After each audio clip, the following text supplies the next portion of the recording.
Yes, now, ladies and gentlemen, boys and girls, welcome back to Fun Vlogs. My name is Jake. Today we're doing my prediction to Scotland's Euro 2024 group. Let's get right into it. Quick disclaimer before we start. Some names I've pronounced to some players in the teams might be a bit wrong, so apologies for the bad pronunciation, but let's get right into it. So just a quick reminder for anyone that lives under a rock, the 5 teams in Scotland's group. So obviously we've got Scotland, we have Cyprus, Norway, Georgia, Spain. So we'll see. So we'll go team by team. Got my notes here, ready to rumble. So let's get right into it. So starting with Cyprus, rank 110 in the FIFA World Rankings. Form recently, 1-2, lost 2, drawn 1. Them 2 wins coming in November and September. Rightly against Israel and Greece, and then the 2 losses coming in November and September. 2-0 loss against Bulgaria, and then a 5-1 thrashing of Kosovo with a 2-0 draw against Northern Ireland. So Cyprus, in the leading up to this group stage, finished last in their Nations League group, which contained, as I said earlier, Greece, Kosovo and Northern Ireland. So I've had a look at their squad, and this is my pick for the 3-star players. So not a lot to pick from, I will be honest. I don't know a lot about Cyprus football, but I have picked a few names. So we'll start with their centre-back.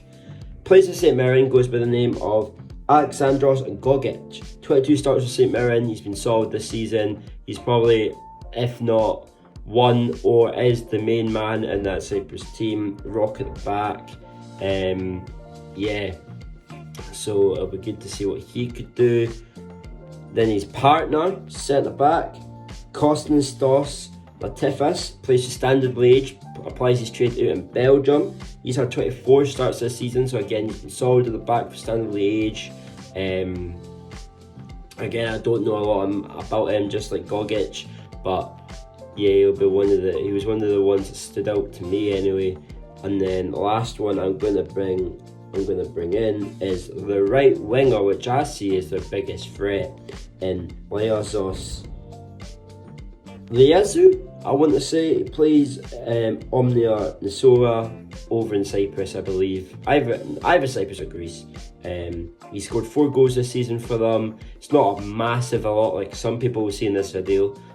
However, I don't think there'll be a threat and such. I think he'll just be their main man. They'll try to get a ball pitched to him, but I don't think there'll be any problem with Cyprus, personally.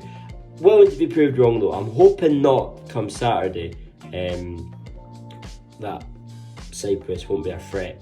So now moving on from Cyprus to Georgia, ranked 78 in the FIFA World Rankings. Their form, 1-3, lost 1, draw 1. Their 3 wins coming 3-0 North Macedonia, 2-0 North Macedonia, a 2-1 against Gibraltar, with their loss coming from a 3-0 to, let's have a look,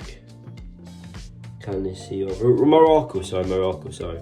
And then their draw coming a 0-0 against the Bulgarians. So they finished first in their Nations League group C, so they'll go up to B for the next time. They had in that group that Gibraltar, North Macedonia and Bulgaria. Personally, I don't know a lot about Georgia. Again, one of them smaller European countries. There is 1 or 2 big names in there that will carry this team, which I'm about to get on to. So the 3 players I've looked out for this team. So we start with the goalkeeper, Georgi Mamardashvili. I want to say it again, sorry for the butch pronunciation. He applies his trade at Valencia in Spain. 5 clean sheets out of 26 starts. He's saved 3 out of 5 penalties that he's came up against, and he's conceded 31 this season in 26. Again, not the best, not the worst, but he is one of their standouts. Talking about their star man now, the main man, left winger, Scalia Katasdrasvelia, I can't say the name again, apologies to him. Places trade at Napoli, the wonder kid I was talking about, 22-year-old, 23 starts, 12 goals, 10 assists, which is the third highest goal amount and the highest amount of assists in Serie A this season. This boy's been talked about round and around Europe. He's got big links to moves with Man City, Real Madrid, Barcelona, Man U. The list can go on. He's got to probably be one of our biggest threats when we play Georgia in a few months' time. But I think Steve Clarke will really home in on that until I think it'll be all nice and sound. But again, he can play on either wings, he can play on the left, the right, in the centre as well. I believe he's played in Napoli's rampant run in Serie A. They're about 13 points clear or something crazy like that. So he's got to be prepared whatever wing he's on, but I think he'll be fine. Now moving on to the striker, I went for the last man to watch, Georgios Mikavuzali. I want to say he plays for Metz in the French second tier. Again, 22 years old, 27 starts. He's got 14 goals, 7 assists. That's both the first highest goal amount and the first highest assist amount in the second tier of French football. So he is one to look out for. Again, I think them two, him and Kvaratskhelia, has got to be the main talking points for us anyway. And again, I think our strikers have to be on point when they come up against a goalkeeper. They're no slouch, but I think their midfield and their defence do let them down slightly. But we'll move on anyway to rank 43 in the world, Norway. These boys are known to be messing around with. They're got their wee bit of their golden generation, as people like to say. Their form can show it as well. Winning 2, losing 2 and drawing 1. The wins coming in June and November against Sweden and Finland, I believe. Yep. And then there are 2 losses coming against Slovenia and Serbia. Ireland they won, not Finland, Ireland. And then their draw came against Finland 1-1 in November. These boys did finish second in their nation's Group B, League B group. They had, again, Serbia, Slovenia and Sweden. Serbia went up to that League A, as we know. Serbia, again, high quality kind of countries we're talking about here. Norway are getting there as well. They're climbing up. They're ones to watch, especially with their star players. We'll start off in defence. I've picked their left back, Julian Russian, 25-year-old. He plays for Dortmund. He moved there in the January transfer window, just gone a few months ago. 21 starts he's had. He looks pretty solid from the stats I've saw of him. Again, a bit like Scotland, we've kind of got an overload of left backs. They've kind of got a good starting left back, playing at a high level, good level at Dortmund and Bundesliga, who again are runaway leader. Well, not really runaway leaders, but leading at the moment, the Bundesliga. So it'll be interesting to see. And then we'll now move on to the centre midfield, where we have Martin Odegaard of Arsenal, the 24-year-old. 27 starts, he's had 10 goals, 6 assists this season, the 11th highest goals in the Premier League and the 7th highest amount of assists in the Premier League. He's got to be feeding through again. As we all know, he is the main man. Erling Haaland, I don't know if you've heard of him, but he is kind of a superstar. The 22-year-old Man City striker, and 27 starts in the Premier League. He's got 28 goals and 5 assists, which is the first highest goals amount and the 21st highest assist tally in the Premier League. But when it comes to, if I can find the stats somewhere, there it is. If it comes to all competitions, Erling Haaland has a cheeky 42 goals. So again, he's got to be his main talisman for Steve Clarke. a wee bit of a problem for Norway is that he has been ruled out in their first 2 games against Georgia and Spain. So he'll be a big miss for them. Hopefully they drop a few points. That really hinders them. We can pick up a few points in the opening 2 games, give us a bit of that head start that we're kind of needing, possibly. So moving up to rank 42 in the world, in the FIFA World Rankings, we have Scotland. Our form a wee bit better than Norway. Won 3, lost 1, drawn 1. Our 3 wins coming in June and September. So a 4-1 win against Armenia, followed up with a 3-0 thumping. Ukraine followed up with a 2-1 win against Ireland at Hampden. That loss coming in our last game, that pointless friendly, that 2-1 loss in November against Turkey, and then that 0-0 draw against Ukraine in September being our draw. Now, in the 3 main players I've looked out for in Scotland is our left back, Andy Robertson, our captain, our main man, our Captain Fantastic, 29-year-old, 23 starts, 6 assists in the Premier League this season. Again, Liverpool haven't been the best, but he does have the 8th highest amount of assists. Just shows you he has been one of a few good players for Liverpool. One of my favourites when it comes to Scotland. I think he's perfect for what we need. Obviously that 5-back that we covered in the last video, if you haven't saw it, check it out.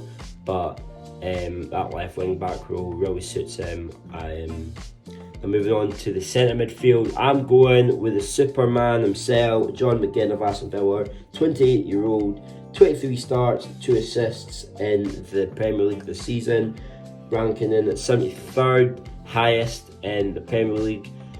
Again, when it comes to Scotland, John McGinn's probably one of our constant performers. He's always there on the starting 11. You can always rely on him. He's always there. He can score a goal or 2, as we saw in a few games, bringing out that classic, meatball celebration that he does. Personally, he's my favourite Scotland player, John McGinn.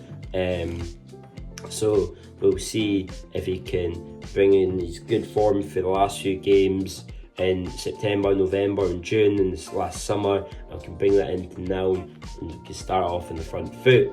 Of course, he needs someone to feed in the ball and get the goals, and that's why I went with my last star player for Scotland as Che Adams, our striker for Southampton. 25 starts, he's had 5 goals, 3 assists in a struggling Southampton side this season. I must say they are looks destined to go down. But we'll see with that. He's got the 32nd highest and the 50th highest goal tally and assist tally in the Premier League this season. So we'll see. I think him and Dykes is going to be a fight for them to get the start. They might start up front together, they might not. We'll see come Saturday. But I'd be happy with Adams over Dykes, even though I've said in the past Dykes over Adams. But we'll see come Saturday. Now moving on, as I flip the page, to the big boys. Rank 10 in the world, Spain. In their last 5 games, they've won 2, drawn 2, lost 1. Them wins coming in November. A November friendly win against Jordan and a 7-0 thumping at Costa Rica at the World Cup. Them 2 draws coming on against 1-1 against Germany in the World Cup, and then a 0-0 against Morocco, which they went on to lose on penalties, as we know, as Morocco had their rampant success in the World Cup in Qatar, and they had that 1 loss picked up at the World Cup against Japan. So they finished 2nd in the World Cup group, and as I said, they went on to lose against Morocco. But that doesn't stop. And Spain are a very, very good side. When the draw was made, I know a lot of people I know was very reluctant to say we're going to be first, as am I. But we'll see what comes to the prediction. I might change my mind. But their star players just class of their own. Well, we've got the starter centre mid. Rodri, I went with Rodri, 26-year-old applies to trade down in England for Man City. In 26 starts, he's had 2 goals, 3 assists this season, which is the 45th and the 20th highest. But fun fact about Rodri, he's the first in the Premier League for accurate passes. So this boy, he likes pinging the ball. You know, you see him in the Premier League week out. Sorry, he's he's a special breed. Him and De Bruyne, I love watching him. He's one of my favourite players in the Premier League this season. So we'll see how Steve Clarke's men can stop Rodri. Now next to him, well, as I've wrote this, everything's came out about this player. I'm talking about Gavi. Obviously, there's a whole drama at the moment about him not being able to be registered, all this for the Barcelona team. He's still in the Spanish team that I know of at the moment, recording this. It might be a bit different the time it's uploaded, whatever, so we'll see.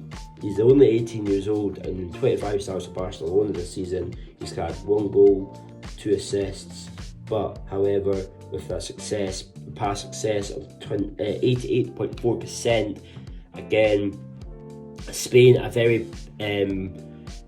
very possession side team, like to pass, as we saw under Guardiola, under the Bosch years ago in 2010, in the mid 2010s. They like to play it around, build up the play, that tiki-taka style football that they're renowned for. We're gonna have to be different gravy on next Tuesday when that game comes up to see if Steve Clarke's men can get in. And personally, if we get a point, I'd take a point against Spain, but we'll see. Now for the last role, for the last star player I went for Spain. It was a tough one, but I went with Morata, 30-year-old from Atletico Madrid, was at Chelsea, Juventus. I'm sure you've heard of him. 26 starts, he's had 10 goals and 2 assists. His 10 goals is 7th in the La Liga table. However, with Spain's squad with their strikers, I'll read out the names of the strikers and how many goals they've got. Aspas with 12, Joselu with 12, Ignalez with 12, Oyarzabal with 2, Pino with 3, Williams with 4. That's a total of 45 goals in their strike force this season, which is mental to me. So our defence is going to have to be tip top for that.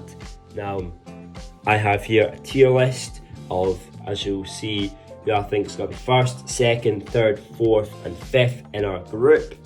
So I'm going to do that now. So 5th, as I've said, is I'm going to go with Cyprus. I don't think they're going to do very well, I'll be honest. I think they have a hope in hell qualifying personally. If I get proved wrong, go for it, but I don't see it happening. 4 now. The top 4, I think, certainly 2nd, 3rd and 4th can be switched about. However, I'm going to go with Georgia for 4th. Yes, they've got them, that Kvaratskhelia for Napoli, but as we know, football isn't a one-man team, and I think apart from him and the keeper, I think the rest of the side let them down a little bit, so I can see them being 4th. Going into 3rd, I'm going to put Norway. So obviously they've got Erling Haaland, and they've got Odegaard, and they've got Aja, who's out injured, who I've not mentioned. They've got all these big names. I think they'll be very hurt with Haaland. They've obviously got Sorloth of Real Sociedad, I haven't mentioned again. They've got them, So I think they will be okay, but I think they'll still miss. I think any team would miss Haaland, to be fair. The goal scoring form he's on. But so I think they'll go 3rd. I think him missing out the first 2 games might hinder them a little bit, and then they'll be playing a constant catch-up game. So I think they'll be 3rd. Now I'm going into 2nd. I'm going to go with Scotland. I don't think, Scotland are guaranteed that playoff after winning the Nations League. So even if we come third, I think we're guaranteed playoffs anyway. But I'd love to see Scotland just get it done. It's not sitting as Scotland's done for ages and years and years and years. They just need to get it done. No playoff business like the last Euros. No penalty shootout drama. I just want a nice, easy qualifying. We're through, no bother, and then we'll go from there. Now, obviously, Spain, I think they win this group pretty comfortably. With the talent they've got, they've got the boss, they've got the players, I think they're going to be too strong, I reckon. I'd be very, very surprised if they don't go through, at least in second anyway. If we, or Norway, or even Georgia miraculously win the group, which I don't think that'll happen. I think Spain will, as I've said, will go through pretty comfortably. But no, I think, yeah. So that's what I think for my prediction. So I think it's going to be Cyprus 5th, Georgia 4th, Norway 3rd, Scotland 2nd, and Spain 1st, Spain and Scotland qualifying. So guys, that has been my prediction to... Okay, I'm going to do that again. So guys, that has been my prediction of Scotland's group, of how it's going to end up. Let me know in the comments down below what you think and if you change anything. But for now guys, thank you very much for watching. Leave a like, leave a comment, subscribe if you're not already. I've been Jake and you've been awesome, and I'll see you in the next one.